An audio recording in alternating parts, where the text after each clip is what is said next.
설날을 보내고 있잖아요. 근데 여러분 혹시 그 설날의 뜻이 혹시 뭔지 아는 분 계세요?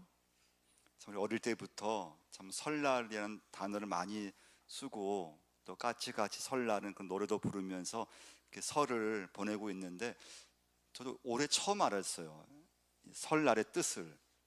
이 설자가 낯설다는 뜻이 있대. 낯설다. 그래서 낯선 사람, 낯선 시간. 그러니까 새해가 되면 이게 우리한테는 좀 낯선 시간이잖아요. 아직 경험해 보지 못한 시간, 또 올 또 한 해를 보내면서 또 어떤 사람과의 낯선 그런 사람과의 만남. 그래서 한 해를 시작하는 설날의 뜻이 낯선 시간과의 만남, 낯선 사람과의 만남, 그런 뜻이 있대요. 근데 그 낯선 시간 속에서 그 시간의 주인은 하나님이신 줄 믿습니다. 그래서 여러분과 저 오늘 예배 드리시면서 내 인생의 주인, 또 역사의 주인이 내가 아니고 그리고 세상의 왕이 아니고 하나님이심을 여러분과 제가 고백하면서 이 시간에 함께 예배할 수 있기를 축원드립니다. 그럼 에스더서를 이해하려면요, 좀 시대 배경을 좀 알아야 돼요. 이스라엘은 구약에 보시면 바벨론이라는 나라에 완전 멸망을 해가지고 바벨론 포로로 이렇게 잡혀갔어요. 그러니까 바벨론은 오래 가지 못했어요. 페르시아라고 하는 나라에 의해서 바벨론은 또 멸망을 당했어요. 이 페르시아의 고레스 왕은 고레스 칙령을 이렇게 이제 베풀면서 발표하면서 바벨론에 의해서 포로로 잡혀와 있던 모든 나라, 모든 민족 사람들을 자기 나라로 돌려보냈어요. 고레스 칙령이에요. 그래서 이스라엘 백성들도 바벨론 포로로 잡혀가 있다가 다시 예루살렘으로 다 귀환을 했어요. 자, 그런데 예루살렘으로 귀환하지 않고 페르시아 땅에 남아있는 사람들이 있었어요. 그 페르시아 땅에 남아있는 사람들을 하나님께서 어떻게 역사하셨는가, 하나님이 어떻게 인도하셨는가를 보여주는 말씀이 에스더서예요. 첫 번째 메시지는 역사의 주인이 하나님이심을 에스더서는 우리에게 보여주고 있어요. 에스더 1장에 보시면 아하수레 왕이 나와요. 이 아하수레 왕은요, 대단한 왕이에요. 말 한마디 하면 법이에요, 법. 거의 신적인 존재였어요. 그런데 아하수르 왕이 아무리 대단한 왕이라 하더라도 그 하나님의 밑에 있다는 것이 에스더서의 중요한 주제예요. 아하수르 왕이 주인공이 아니고 이 역사의 주인공은 하나님이시다. 이것이 에스더서의 중요한 메시지인데요. 근데 아하수르 왕은 잔치를 많이 베풀었어요. 왕이 되자마자 이 왕은 잔치를 그냥 베풀고 귀족들을 초대해서 한 6개월씩, 하루 이틀도 아니에요. 6개월씩 긴 기간에 계속 잔치를 베풀고 또 먹고 마시고 이렇게 잔치를 베풀었어요. 우리 한번 1장 한번 2절 보시면요, 에스더서 1장 한번 2절. 당시에 아하수르 왕이 수상궁에서 즉위하고 왕이 있은 지 제3년에 그의 모든 지방관과 신하들을 위하여 잔치를 베푸니 바사와 메대의 장수와 각 지방의 귀족과 지방관들이 다 왕 앞에 있는지라. 왕이 여러 날 곧 180일 동안 6개월 동안 그의 영화로운 나라의 부함과 위엄과 혁혁함을 나타내니라. 그래서 엄청난 그런 이제 잔치를 베푼 거예요. 자, 6절도 한번 같이 한번 읽어보겠습니다. 백색, 녹색, 청색, 휘장을 자색 가는 배줄로 대리석 기둥 은고리에 베고 금과 은으로 만든 걸상을 화반석, 백석, 운모소, 흑석을 간 땅에 진설하고, 그리고 하여튼 술을 마시는데 막 금잔으로 마시고, 그리고 잔의 모양이 각기 다르고, 이런 이제 우리가 부잣집에 가면은 부잣집과 가난한 집의 차이가 뭔가 하면 여러 가지가 있겠지만 그릇의 차이라고 해요. 그릇. 부잣집에는 그릇이 다양하대요. 그리고 그릇의 용도가 다 다르대요. 밥 먹는 그릇, 국 먹는 그릇, 반찬 하는 그릇, 또 과일 먹는 그릇, 그릇이 많고요. 그릇이 다 그 용도가 다르대요. 근데 가난한 집일수록 그릇이 단촐화돼요. 그냥 그릇 하나로 그냥 다 해결하는. 그 부잣집일수록 그릇이 많고 그릇 종류가 많다는 거예요. 그러니까 아하스웨로 왕이 이제 잔치를 베풀고, 그런데 뭐 각기 다른 그런 잔에다가, 금 잔에다가 막 술을 마시고 막 즐기고. 그 아하스웨로 왕이 왜 이렇게 잔치를 많이 베풀었을까요? 왜요? 왜 이렇게 잔치를 많이 베풀었을까요?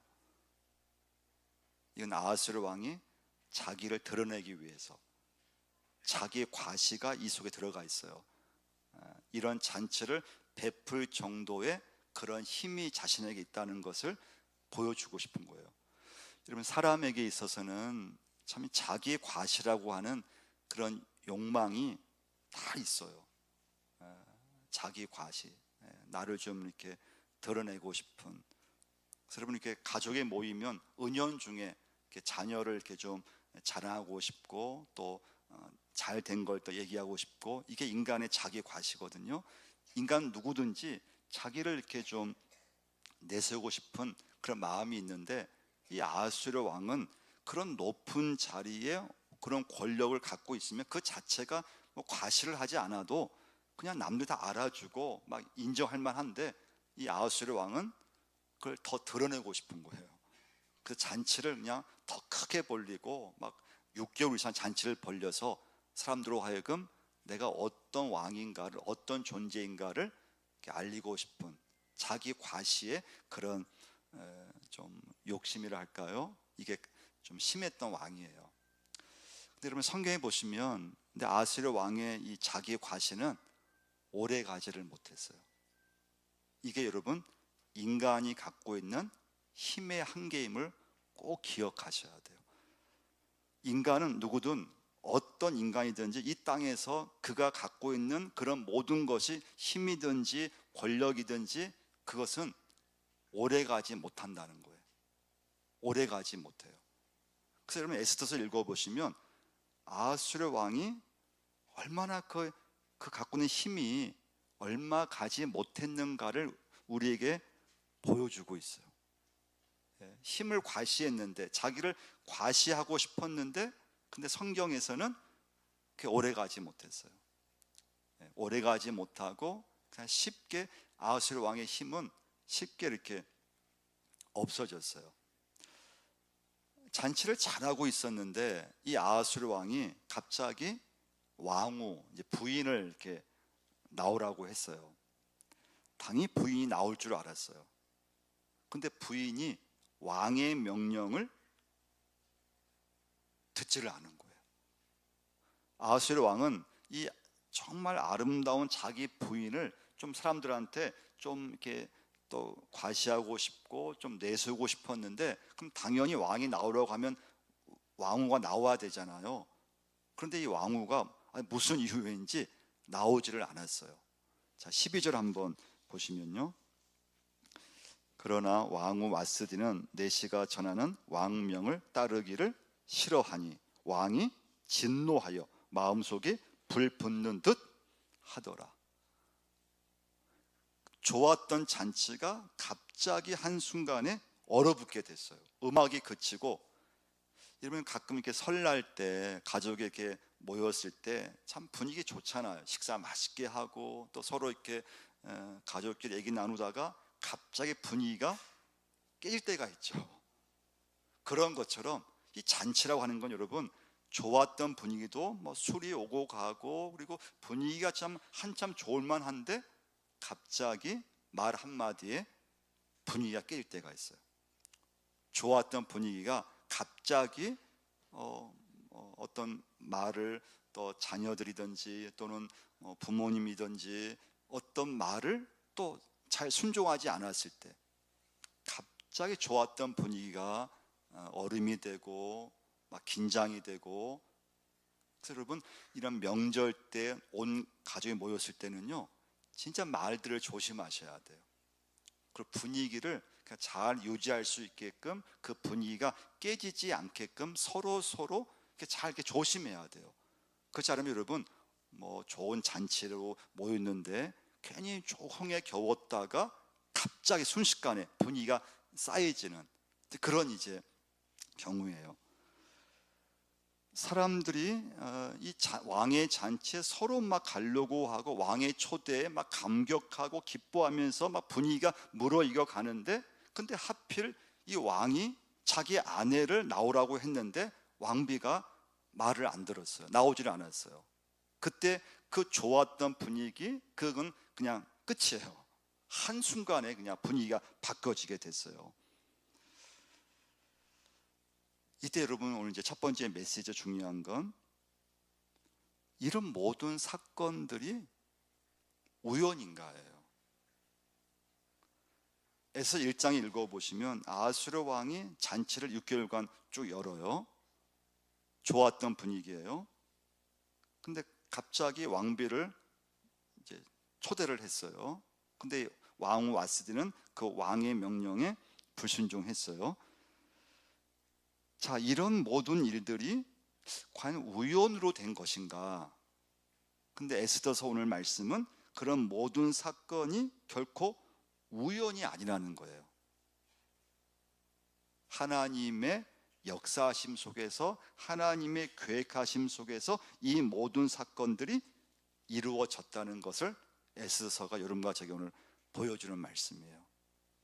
그래서 여러분, 우리가 살아가시면서, 자, 설날은 낯선 시간, 낯선 사람의 뜻이 있다 그랬잖아요.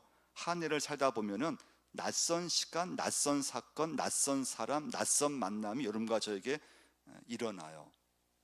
근데 그런 모든 사건은 어떻게 보면 우연처럼 보이는데 우연이 아니라는 거예요. 그 이유는 역사의 주인이 절대 세상 왕이 아니고 하나님이심을 여러분과 저에게 보여주기 때문에 그래요. 그 여러분과 저의 인생도, 우리 가정도 모든 일이 참 우연처럼 되는 것 같지만은 내 인생도, 내 가정도 하나님께서 모든 시간들을 이끌어 가시고 인도해 가심을 믿으실 수 있기를 축원드립니다. 그게 첫 번째 메시지예요. 하나님은 오늘도 여러분과 저를 우리 삶에서 역사하는 줄 믿습니다. 하나님은 매일의 삶을 인도하시고 이끌어 가세요. 그래서 여러분, 세상 왕의 역사가 대단한 것처럼 보일 때가 있잖아요. 뭐 세상 대통령, 세상 나라 대단한 권세처럼 보이고 대단한 그런 왕처럼 보여요. 그런데 하나님의 관점에서 보면은 이 세상은 대단한 게 아니에요. 우리가 봤을 때 이 세상은 엄청 대단해 보이고 엄청 크게 보이고 하잖아요. 그런데 이 세상 역사를 하나님의 관점에서 바라보면은 모든 세상 역사는 하나님의 구속사로 모든 역사가 향해 있는 것을 볼 수가 있어요. 그래서 여러분과 저는 살아가시면서 세상 역사와 하나님 역사를 항상 구분해서 보셔야 돼요. 근데 이 믿음이 없으면, 그러니까 우리가 살면서 그냥 어려움이 있으면은 막 걱정이 앞서고, 또 좀 뜻대로 안 되면은 막 두려움이 생기고, 그런 막 이렇게 마음이 생기잖아요. 근데 여러분과 저의 인생에서 내 인생을 주도하는 분은 하나님이시고, 그 하나님께서 내 인생의 모든 사건들을 이끌어 가시는데, 그런 사건들이 그냥 우연처럼 보이지만 우연은 하나도 없다는 거예요. 하나님의 인도하심이 내 삶을 오늘도 매일매일 순간순간 여러분과 저를 하나님께서 이끌어 가는 줄 믿습니다. 인도해 가세요. 그래서 여러분, 이 시간부터 그래서 모든 것을 믿음의 눈으로 바라보는 게 굉장히 중요해요. 그리고 상황이 어려울 때는 빨리 판단하면 안 돼요. 그 상황 속에 하나님의 뜻이 무엇인가를 계속 기도하셔야 돼요. 하나님, 이 사건 속에 하나님의 뜻이 어디에 있습니까? 하나님, 이 일 속에 주님께서 원하시는 것이 무엇입니까? 하나님의 인도하심을 계속 기도할 수 있으셔야 돼요.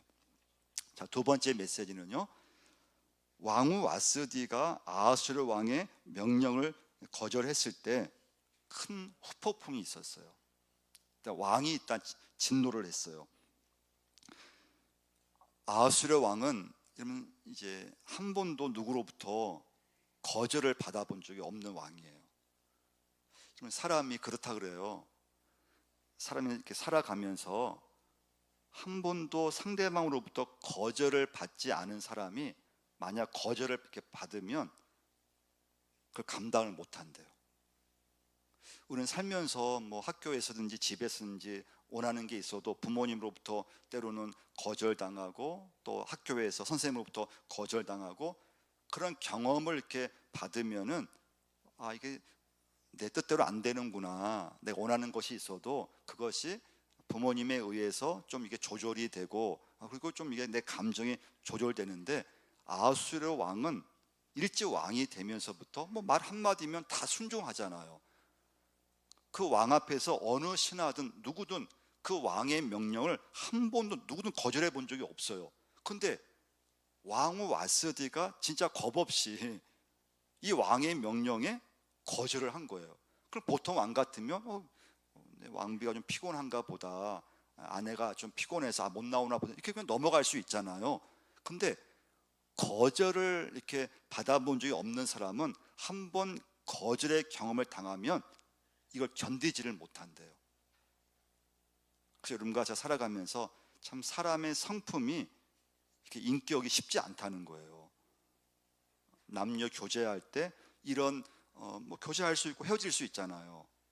근데 교제했는데 나는 마음에 드는데 상대방이 나를 싫어했을 때 그럼 잘 넘어가면 괜찮은데 그런 거절의 경험이 없으면은 나를 거절해? 그게 나쁜 그런 또 방법으로 상대방을 막 괴롭게 한다는 거예요. 아하수르 왕은 거절의 경험이 없어요. 그러니까 왕비가 왕후가 자기의 그런 초대를 거절했을 때 이게 마음의 진정이 안 되는 거예요. 막 화가 났어요. 화가 얼마큼 났느냐? 그 자기 왕후 자기 아내를 그 자리에서 쫓아내게끔 쫓아내버렸어요. 여러분과 저 살아가면서 참 조심할 건 뭔가 하면요, 사람은 감정이 이렇게 좀 생겼을 때 결정하는 것을 굉장히 조심하셔야 된대요. 왜냐하면 사람은 감정이 이렇게 폭발하던 감정이 생기면 그때 어떤 결정했던 건 다 나중에 후회를 많이 한대요. 그래서 여러분 살아가시면서 중요한 결정을 할 때 감정이 올라가 있는 상태에서 결정하면 안 된다는 거예요. 감정이 좀 차분해졌을 때, 내 감정이 좀 이렇게 내려갔을 때. 그래서 여러분 지도자는, 리더는 감정 관리를 잘해야 된대요. 부모님들 감정 관리를 잘 하셔야 돼요. 감정 관리가 안 되면 그냥 잘못된 어떤 결정을 하면은 온 가족이 피해를 보게 되고, 또 중요한 그런 지도자가 결정을 하는데 감정이 높은 상태에서 결정해버리면 그 잘못된 결정이 나라 전체 온 백성한테 영향을 끼친다는 거예요. 그래서 지도자에게 있어서 70% 정도의 시간과 물질을 자기 감정을 이렇게 관리하는 데 써야 된대요. 자기 에너지를. 그러니까 사람이 여러분 감정이 쉽게 깨지잖아요. 그러면 사람이, 저도 믿음이 아무리 좋은 사람이 하더라도 감정이 이렇게 유지되는 게 쉬운 게 아니에요. 사람의 감정은 쉽게 깨지게 되어 있어요.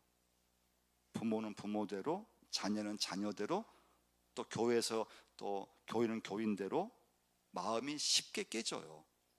그게 인간의 모습이에요. 그래서 여러분 내 감정을 이렇게 회복시키고 내 감정을 관리하는데 이렇게 신경을 많이 쓰셔야 돼요. 신경을 안 쓰면 안 돼요. 신경을 많이 써서 내 감정이 이렇게 회복되고 내 감정이 이렇게 좀 상처를 받았으면 그 상처난 감정을 잘 회복하는데 에너지를 써야 된다는 거예요. 자, 그만큼 아하수르 왕은 감정에 쉽게 이렇게 노출이 됐고 감정이 있는 상태에서 결정을 해버린 거예요. 그래서 와스디를 내쫓아 버렸어요. 자, 그런데 이제 에스더에서 중요한 것은 이 모든 일을 아하수르 왕이 하는 것처럼 보이는데 그게 아니라는 거예요. 하나님께서 그 모든 배후에서 역사하셨다고 하는 것이 에스더서에서 우리에게 주는 제일 중요한 메시지예요. 왕의 감정, 왕의 변화, 왕이 6개월 잔치를 여는 거, 그 잔치 가운데서 왕후를 잔치에 초대한 거, 와스디가 그 왕의 명령에 거역한 거, 이 모든 것이 하나님의 배후에서 역사하셨다는 거예요.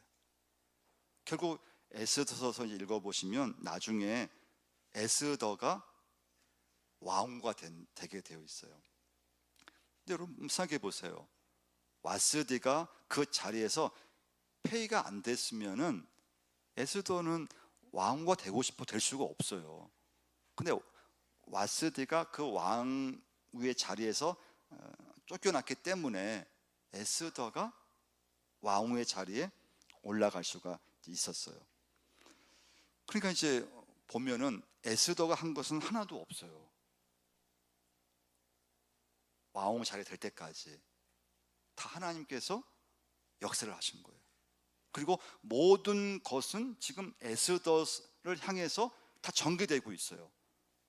이것은 여러분 인간의 어떤 설명으로 할 수 있는 게 아니라는 거예요. 하나님이 그 모든 일을 계획하시고 섭리하시고 이루신 것을 볼 수가 있어요. 그래서 여러분과 저의 고백은 모든 역사의 주인은 하나님이시라고 하는 것. 그 역사 속에서 세상 역사가 굉장히 큰 것처럼 보이고 대단해 보이지만 하나님에 비하면 그 어떤 것도 대단하지 않다는 거예요. 대단하지 않아요. 그걸 여러분과 제가 믿음으로 그게 보이느냐예요. 내 삶 가운데서, 내 가정 생활 가운데서 내가 살아가면서 하나님이 나와 함께 하시고 하나님께서 내 인생을 인도하고 계시는가는 확신이 들 수 있느냐는 거예요. 이건 여러분 믿음이 없으면 절대 그런 확신이 없어요. 보이지가 않아요. 그래서 여러분과 제가 이 시간부터 여러분 어떤 것이든 믿음으로 보려고 애쓰시기를 바랍니다. 그렇지 않으면 우리는 굉장히 좀 어려운 일을 만나면 당황하게 되고 또 낙심하게 되고 그렇게 되어 있어요. 세 번째 오늘 메시지는요, 마침내 아하수르 왕은 다행히 노가 그쳤어요. 분노가 그쳤어요.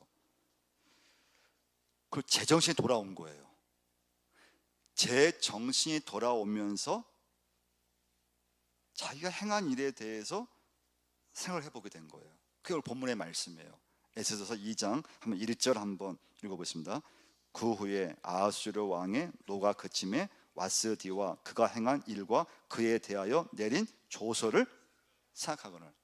생각해 보니까 이게 자기가 좀 과한 거예요. 제정신이 아니었다는 거예요. 내가 왜 이런 일을 내가 했지? 내가 왜 이렇게 내 왕후를 내가 이렇게 왜 내쫓았지? 후회감이 드는 거예요. 근데 이미 때는 늦어버렸어요. 다 지나간 거예요. 왕후는 쫓겨났고 이미 법으로 선포가 돼버렸고, 근데 아하수르 왕이 제 정신이 딱 들고 나서는 이게 자신이 좀 과했다는 생각이 들게 됐어요. 그러나 이미 이제 때는 늦었어요. 신하들은 새로운 왕후를 지금 준비하고 있는 거예요. 자, 2절 말씀만 보겠습니다. 왕의 측근 신하들이 아뢰되 왕은 왕을 위하여 아름다운 처녀들을 구하게 하시되 전국 각 지방에 관리를 명령하여 아름다운 처녀를 다 도성수산으로 모아 후궁으로 들여 궁녀를 주관하는 넷이 해계의 손에 맡겨 그 몸을 정결하게 하는 물품을 주게 하시고. 그래서 에스더가 이 왕후가 되게 되는 거예요. 그리고 여러분, 와스디는 에스더서 1장에서 잠깐 나오다가 사라져 버려요. 그러니까 여러분과 제가 살아가면서 세상에서는 주연이에요. 근데 하나님 나라에는 조연에 불과한 걸 볼 수가 있어요. 이런 와스디는 세상에서 보면은 완전 주연이에요. 왕의 부인이고 왕후고, 그런데 금방 왕후로 있다가 그냥 사라져 버렸어요. 누가복음 16장에 보시면 우리 잘 아는 부자와 나사로 이야기가 나와요. 부자는 이 세상에 살 때는 주연이었어요. 주연. 돈도 많죠. 부자였죠. 사람들이 다 부러워하죠. 그는 세상에서 주연처럼 살았어요. 나사로는 거지였어요. 부잣집에서 그러니까 버리는 음식을 먹고 그 부잣집 대문 앞에서 구걸하며 살았어요. 나사로는 세상에서 조연도 안 됐어요. 근데 둘 다 죽었어요. 근데 나사로는 성경 말씀에 의하면 아브라함 품에 안겨서 하나님 나라에서 주연으로 시간을 보내고 있었어요. 부자는 죽었어요. 부자는 지옥불에 떨어져서 지옥에서 그냥 그 영혼이 힘들게 살고 있는 거예요. 그래서 여러분, 세상에서의 성공과 실패가 전부가 아니라는 거예요. 아하수르 왕이 세상에서는 완전 주연급이잖아요. 그런데 하나님 나라의 관점에서 보면 그는 조연에 불과했어요. 여러분과 제가 살아가면서 참 세상에서 우리는 주연으로 되려고 또 주연의 역할을 할 수가 있어요. 부자가 되거나 성공하거나 그럼 우리 세상에서 주연이에요. 주연처럼 살아요.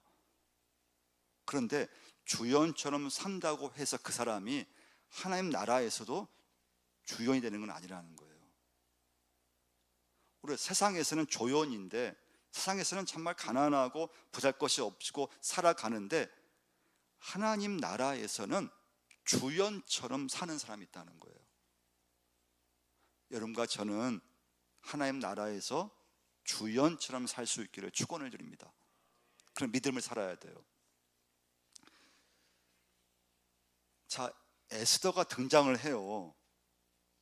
자, 7절 한번 보시면요, 한번 읽어보겠습니다. 그의 삼촌의 딸 하다사 곧 에스더는 부모가 없었으나 용모가 곱고 아리따운 처녀라. 그의 부모가 죽은 후에 모르드게가 자기 딸같이 양육하더라. 에스더는 부모가 일찍 돌아가셨어요. 그래서 삼촌에 의해서 자랐어요. 근데 그 에스더가 아하수르 왕의 왕후 아내가 되게 돼요. 여기서 중요한 건 에스더가 한 것은 하나도 없다는 거예요. 하나도 없어요. 그 모든 과정을 하나님께서 이루어 가신 거예요. 그래서 그걸 뭐라고 하는가 하면 우리는 섭리라고 얘기를 해요. 섭리. 하나님의 섭리. 에스더가 왕후가 될 수 있는 것은 뭐 설명할 방법이 없어요. 근데 딱 한 단어로 설명할 수 있어요. 하나님의 섭리하심이 에스더에게 있었다는 거예요. 그 섭리가 뭐냐면요, 하나님과 나를 연결시키는 것이 섭리예요. 섭리. 하나님의 역사 속에 내 이야기가, 내 역사가 들어가게 되면 그 사람은 하나님의 섭리 속에 있는 거예요. 섭리는 무엇인가 하면요, 하나님이 원하시는 방향으로 가는 것이 섭리예요. 할렐루야. 여러분과 제가 예수 믿으면서 내 인생이, 내 가정이, 우리 교회가 하나님 방향으로 가는데 내가 거기에 쓰임받고 있으면 그 사람은 하나님의 섭리 속에 있는 거예요. 에스더가 왕후가 될 만한 조건이 하나도 없어요. 그럼 부모도 없었고, 페르시아 이 나라에서는 포로민에 불과해요. 성경 말씀 보면 에스더가 아리따운 여자였다, 그 언급밖에 없어요. 그것은 에스더가 왕후가 될 만한 그런 조건이 없었다고 하는 거예요. 그런데 어떻게 그 에스더가 왕후가 될 수 있었을까요? 우리가 설명할 방법이 없어요. 그것은 하나님의 섭리였다는 거예요. 그 에스더가 하나님이 원하시는 그런 방향으로 살기를 원했고, 그런 믿음으로 살았기 때문에 그 여러 삶을 중에서 하나님은 에스더를 쓰신 거예요. 왕으로 쓰신 거예요. 쓰시기 위해서 하나님은 아하수르 왕과 왕비 와스디와 그 잔치를 하나님께서 섭리하신 걸 우리가 보게 되는 거예요. 그래서 여러분과 제가 오늘 고백해야 될 것은 역사의 주인은 하나님이심을 꼭 믿으셔야 돼요. 내 인생의 주인도 내가 아니고 하나님이심을 꼭 믿으셔야 돼요. 그 믿음 속에 내 인생 속에 하나님의 섭리가 나타나야 되는데 그 섭리는 하나님이 원하시는 방향으로 내 인생을 살아갈 때 그때 하나님께서 거기에 역사하시는 것을 보게 돼요. 그러면 그 사람은 세상에서는 별 시원치 않고 주연도 아니고 조연에 불과한데 하나님께서는 그를 주연으로 그를 세우시고 쓰시는 걸 볼 수가 있어요. 참 세상에서는 많은 사람들이 참 주연처럼 살잖아요. 다 자신이 주연이라고 생각해요. 대통령 또 모든 그런 리더 지도자들은 다 자기 자신을 주연으로 생각해요. 근데 하나님의 나라에서는 그렇지 않다는 거예요. 하나님께서 함께 하시고 하나님께서 쓰시는 사람이 있다는 걸 여러분과 제가 오늘 예배 드리시면서 꼭 기억하셔야 돼요. 그래서 여러분과 제 인생에도 하나님의 섭리가 충만하기를 축원드립니다. 주의 섭리가 있으셔야 돼요. 그럼 여러분과 저도 이 시간부터 낯선 시간이고 낯선 그런 사람들, 낯선 그런 하늘 시작하지만 그 속에서 하나님이 원하시는 방향으로 여러분과 저도 그쪽으로 갈 수 있는 여러분과 저의 인생이 꼭 될 줄 믿습니다.